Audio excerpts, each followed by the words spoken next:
Welcome है दोस्तों। तो चलिए आज हम लोग पढ़ेंगे भारत की प्रमुख क्रांति और उनके जनक, major revolutions of India and their fathers, जो कि आप यूपीएससी सहित RRB, SSC, TET, DRDO, PSC, navy, army, NET, UGC, SSB, banking या फिर अन्य कोई प्रतियोगिता परीक्षा की तैयारी कर रहे हैं तो आपके लिए ये वीडियो इम्पोर्टेंट है फ्रेंड।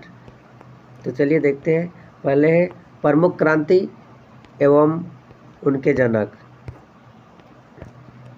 तो पहला है हरित क्रांति। हरित क्रांति के जनक हैं एमएस स्वामीनाथन। दूसरा है श्वेत क्रांति। श्वेत क्रांति के जनक हैं वर्गीज कुरियन। नेक्स्ट है तीसरा नीली क्रांति। नीली क्रांति के जनक हैं डॉक्टर अरुण कृष्णन। नेक्स्ट है गुलाबी क्रांति, इनके जनक है दुर्गेश पटेल।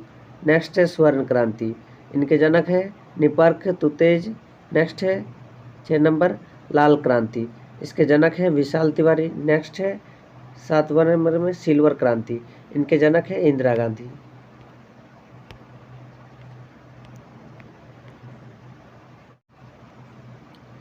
अब हम लोग देखेंगे हरित क्रांति क्या होती है। तो हरित क्रांति, इसकी शुरुआत का श्रेय नोबेल पुरस्कार विजेता नॉर्मन अर्नेस्ट बोरलॉग को दिया जाता है। भारत में इसकी शुरुआत सन 1966 से 1967 में हुई थी। इस क्रांति का मतलब होता है कि अधिक उपज देने वाले संकर तथा बोने बीजों का उत्पादन करके फसल उत्पादन में बढ़ोतरी करना।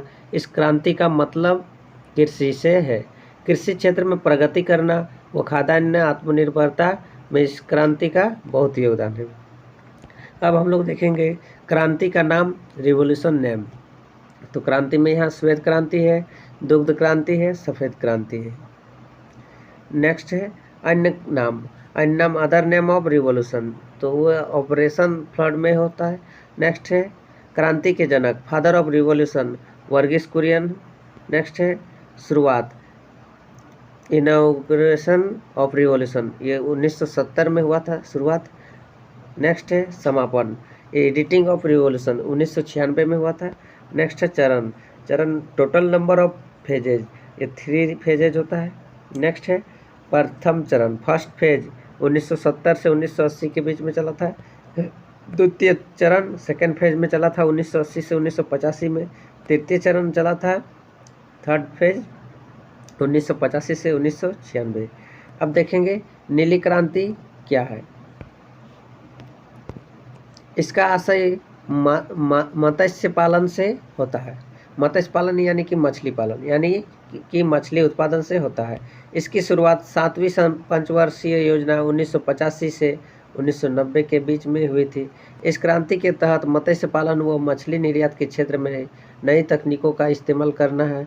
डॉक्टर हीरालाल चौधरी व डॉक्टर अरुण कृष्णन को नीली क्रांति का जनक माना जाता है।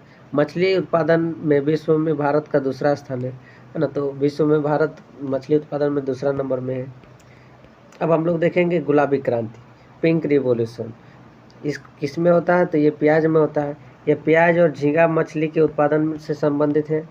ये भारत विश्व का सबसे बड़ा झींगा मछली उत्पादक देश बन गया है ना। विश्व का सबसे बड़ा मछली उत्पादन देश बन गया भारत अब। नेक्स्ट है काली क्रांति, ब्लैक रिवॉल्यूशन। ये किस में होता है, तो पेट्रोलियम, खनिज तेलों के उत्पादन को बढ़ाने के लिए एथेनॉल का उत्पादन भी बढ़ाया जाएगा। इसका संबंध कोयला उत्पादन से भी है। पेट्रोल में एथेनॉल को 10% मिलाकर बायोडीजल बनाने का लक्ष्य है। नेक्स्ट है सुनहरी क्रांति, गोल्डन रिवॉल्यूशन। इसका संबंध बागवानी उत्पादन में वृद्धि से है, जिसमें फल विशेषकर सेब उत्पादन, इसे शहद उत्पादन से भी जोड़ा जाता है। भारत में बागवानी उत्पाद जीडीपी में 31% योगदान देता है। भारत सब्जी और फल उत्पादन में विश्व में दूसरा स्थान रखता है। अब देखिए इंद्रधनुषी क्रांति, इसमें हरित, पीली, नीली, लाल, गुलाबी, भूरी, धूसर और अन्य सभी क्रांतियों को साथ लेकर चलने का लक्ष्य है। इसमें सभी क्रांति को लगभग लेके साथ चलने का। जुलाई 2000 में नई कृषि नीति को लागू किया गया है। ये 2000 ईस्वी में लागू किया गया है। इसी को इंद्रधनुषी क्रांति कहा गया है। सभी क्रांति को लेके चलने वाला लक्ष्य। काली क्रांति 2 बार रिपीट हो गया है फ्रेंड। नेक्स्ट धूसर क्रांति। धूसर क्रांति में ग्रे रिवोल्यूशन होता है। इसमें क्या होता है, उर्वरकों का उत्पादन में वृद्धि का लक्ष्य। इसकी क्रांति के कारण देश में 25.5 मिलियन टन उर्वरक की खपत हो रही है। अभी जितना भी फसल उगाया जाता है अधिकतर में आपका उर्वरक के माध्यम से ही उगाया जाता है। अभी जैविक खाद बहुत कम ही यूज किया जाता है, लेकिन जैविक खाद हमारे लिए ज़्यादा अच्छा होता है, लेकिन अभी उर्वरक ही से उगाया जाता है। नेक्स्ट देखिए, इंद्रधनुष भी 2 बार रिपीट हो गया है। नेक्स्ट है सदाबहार क्रांति, रेनबो रेवोल्यूशन। इसका उद्देश्य देश की मिट्टी को उन्नत बनाना, किसानों को लोन दिलाना, रेन हार्वेस्टिंग एवं कृषि शोध को बढ़ाना है। रेन हार्वेस्टिंग मतलब वर्षा का पानी जो आता है उसको नीचे कोई टंकी बना के उसको जमा करना, इकट्ठा करना। इसके माध्यम से देश को पूरी तरह खाद्यान्न में निर्भर बनाना है।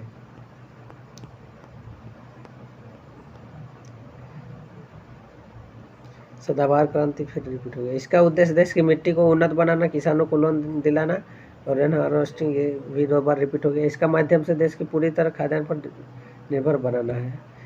और लास्ट हमारा है गोल क्रांति, राउंड रिवोल्यूशन। इसका संबंध देश में आलू के उत्पादन को बढ़ाना है। भारत चीन के बाद विश्व का दूसरा सबसे बड़ा आलू उत्पादक देश है, तो चीन के बाद दूसरा नंबर में भारत आता है। भारत में सबसे बड़ा आलू उत्पादक उत्तर प्रदेश है। राज्य में देखा जाए तो उत्तर प्रदेश राज्य में सबसे बड़ा आलू उत्पादक राज्य है। तो इसका PDF आपको फ्रेंड डिस्क्रिप्शन बॉक्स में आपको लिंक दे दिया जाएगा, वहाँ से आप डाउनलोड कर सकते हैं, जिसको डाउनलोड करना है जो स्टूडेंट को। मिलते हैं नेक्स्ट वीडियो में, तब तक के लिए बाय। जय हिंद, वंदे मातरम।